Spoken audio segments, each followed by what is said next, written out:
Olunaku lw'eggulo Uganda yegasse ku nsi yonna okukuza olunaku lw'abamaama.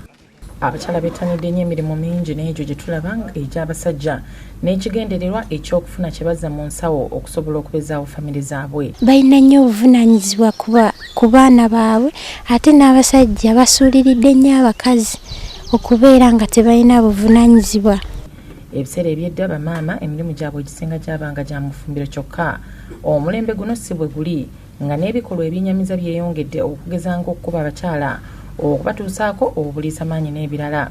Bamaama bayita mu kusoomozebwa omuli okulabirira amaka anti abasajja basuuse okusuulira obuvunaanyizibwa bwabwe era bafuba nnyo okulaba ng'omwana agenda ku ssomero kuba bamwagaliza ebiseera ebirungi eby'omu maaso. Neweesanga nga ggwe akalimo k'okola gwe maama gwe taata gwalabirira famire mpozi n'ekirala be basajja nga talina visioni nga ye talowooza.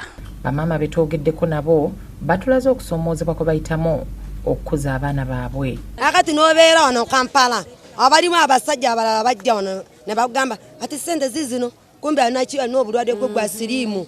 Akati wano Kampala tubadde tuzze wano okola ki okunoonya mirimu si yakugamba ati ofune omusajja. Akati ffe abasajja baffe bali mu kyalo fe abakazi abakulu tuzze okukola ki okunoonya mirimu.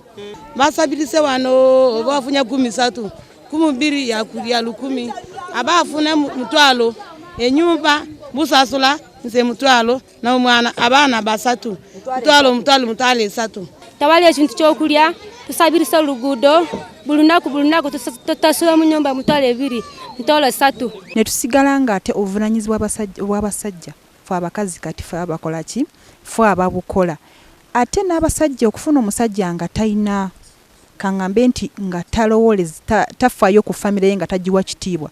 Omusajja ono yeesanga nga akusuulidde akuleseewo n'abaana ng'atandise kulabirira te famire oluusi endala atandise kulabirira abawala batalina basaswa muzimba kiraba kati ffe ng'abakyala baabwe be bandibadde batufaako nnyo ne baba nga tufuuka mikwano gyabwe naye banga tusobola okwezimba kuba kati omusajja obanga gwe omukazi tolina sapooti ya musajja kitegeeza aba tewali kukola ki kwezimba. Josephine Lonkuse ne Dickson Waiswa bakusakidde eggulire lino Bukedde TV.